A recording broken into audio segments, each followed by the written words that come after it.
Hey, if you're feeling overwhelmed with life, with your to-do list, and you feel like your day is just getting ahead of you, you have this big vision in your mind, but you're wondering, how do I take that big vision and translate it to my daily to-do list? How do I make those plans happen? How do I make this vision happen? You've actually come to the right place, because through trial and error, I've found a system that works for me. It's taken me about 2 years to figure out this system. It works, but sometimes even I fall short. Sometimes you might fall short, and it's okay, because you need to forgive yourself if you do fall short.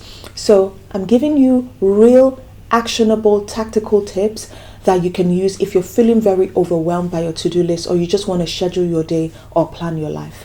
Let's get into it.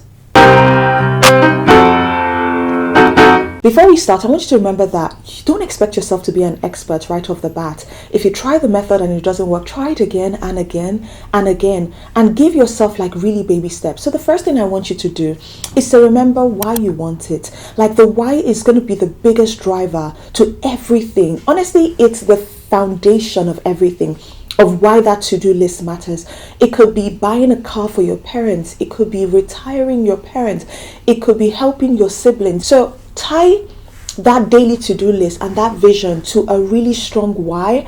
And even on days when you don't feel like it, that why, that strong why, is going to propel you forward in such an amazing way. So the next thing you want to do is figure out what your needle movers are. What moves the needle in your life, or in your business, or in your work, or in your career? Needle movers in my life right now are my 9-to-5 job. They are YouTube. I love sharing videos like this with you guys. The second thing that, I would say is my Instagram, by the way. Follow me, shameless plug. So I want you to do this exercise. Take a book out and write needle movers and future needle movers, right? Whatever moves the needle forward to that goal that you want to achieve is exactly what takes precedence on your to-do list. So for me, I would write YouTube, I'll write my 9-to-5 job, I would write Instagram. My future needle movers could be, I don't know. I have a lot of things that I have planned. But I hope you understand that this exercise will help you separate the things that are important and the things that are not as important right now, but could be important in the future. Now, the next thing I want you to do is to time your tasks. How do you know how long something is going to take if you're not timing it? Like how? I just recently started blogging, right? I started, blogging more intensely. I put a 30-minute timer, and I was writing the post, and I had to repeat that timer several times. Now, I eventually realized that it took about 4 to 5 hours for me to write one blog post. So if, for instance, I wanted to write a blog post and I had only 2 hours in a day, the realistic thing would be to put that blog post over the course of 2 days. But if I wanted to feel overambitious, I would write that blog post in that day. But it will not work. Why? Because there's just not enough time for me to execute it. I remembered something that one of my favorite content creators, Jenna Kutcher, mentioned in one of her podcasts. She said that her mom would be like, Jesus is coming. She'll put a 1-hour timer for them to clean the house. And she would say, Jesus is coming, Jesus is coming. And then they will scramble around the house and rush and clean and just do everything, because there's something about a timer that just makes you want to perform and, hit that timer. And then she will pray afterwards and be like, Lord, I pray that when you come to this house, you find it ready and you find it clean, or something like that. Anyway, I'm paraphrasing, but you get the point. It's almost like the Pomodoro technique. It keeps you in check, but not just that. Write out what it takes. If it takes 30 minutes, then you know how you can fit it on your to-do list. I hope that helps, and I hope that frees somebody. So the next thing I want you to do is to do a massive brain dump. I want you to brain dump every single task in your life, like every single thing you want to do. If you're listening to this because you're trying to execute a goal in your life, or you're trying to achieve something, I want you to brain dump every single thing under different categories. I like to use Trello or Asana, or I just do pen and paper. So for instance, I'll give you mine in the house. Mine with food, right? With food, I want to create a planning system that helps me, that alerts me when my groceries are done, right?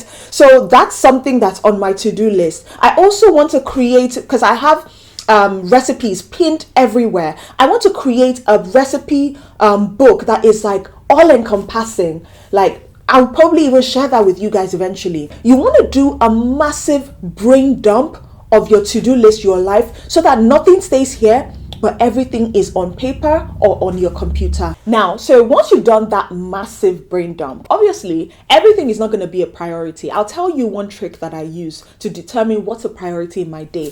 So I determine what my goals are going to be for that week. I'm like, this week I want to achieve this and this. I remember that I know what a realistic goal is based on the fact that I already know how much time each task takes, right? So I will take my to-do list and be like, okay, this is what I can realistically achieve this week so that I don't feel overwhelmed.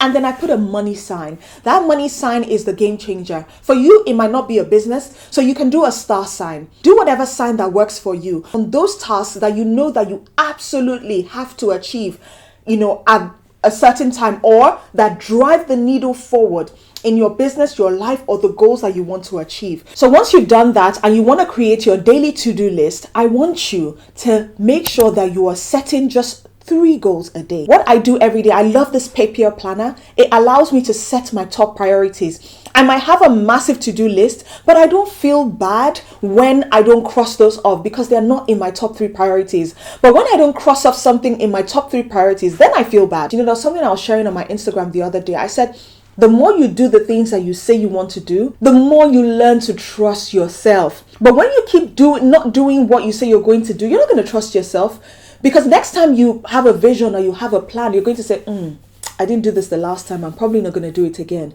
But I want you to get into the habit of setting realistic goals for yourself that you can achieve based on the time that it actually takes. Now, the next couple of things I'm going to talk about are things that will support that to-do list, not necessarily about the to-do list. I want you to speak to your family, speak to your loved ones about what you're trying to achieve. You need to talk to them. You need to delegate if you can. For instance, in my household, I've spoken to my husband about, my desire to build this YouTube career, my desire to build all of this. And guess what? He came on board. He started helping me, with my videos. He was helping me with my photos. But if I didn't ask him, he wouldn't have been interested enough, or if I didn't share my why with him, he wouldn't have been interested enough to help me. Another thing I want you to do is batch your tasks together. For instance, one of the things that I batch a lot is my food. I cook every Sunday, and I have done so for probably 2.5 years. Sometimes I might not cook the entire meal. I might just cook the portions that I will then put together, but I still do some level of batch cooking. And you know what's bad? I really like fresh food, but I had to learn how to batch cook because it just saves me time. And I also learned to save the quick meals, the quick recipes that could help on days when, there are days when I didn't actually batch my food. Obviously, in the 2 years, there were some days that I slipped up, but I had some easy meals that I could do. So batch your tasks together. It helps to delegate as well. Some people say that Beyonce has, you don't have the same number of hours as Beyonce, but sis, come on. Beyonce has a team. She has people helping her. So whatever you can do to put things together, to batch, to just make your life easier, do it. Do it, sis. Do it for you. Do it for your dreams. Do it for your goals. And the last thing I wanted to share with you is don't expect to love your to-do list. Don't expect it to be fun. Sometimes I look at my list and I'm like, yes, I have this vision, but it doesn't necessarily translate to my to-do list. I just feel like my life is an unending to-do list. And there are days that you're going to feel like that. There's the quote from Dave Ramsey, live like no one else so that you can live like no one else. If there's a desire on your heart, there's a goal you want to achieve, I just lost my train of thought. Don't expect to fall in love with it all the time. Don't expect to love the to-do list, the little steps that get you to your destination. Don't expect to love it. Build your schedule around the things that you want to do and around those steps. And I hope that this serves as some encouragement for you to really get up and go. And remember that even if you fall, get up, stand up, and face your day. Face it. Try again. If you fail today, try again. You're not a failure, even if you fail at something. Honestly, I am rooting for you and I wish you the best. I'm sending you a warm hug. Subscribe to my channel if you've enjoyed this, and I will see you in my next one. Bye.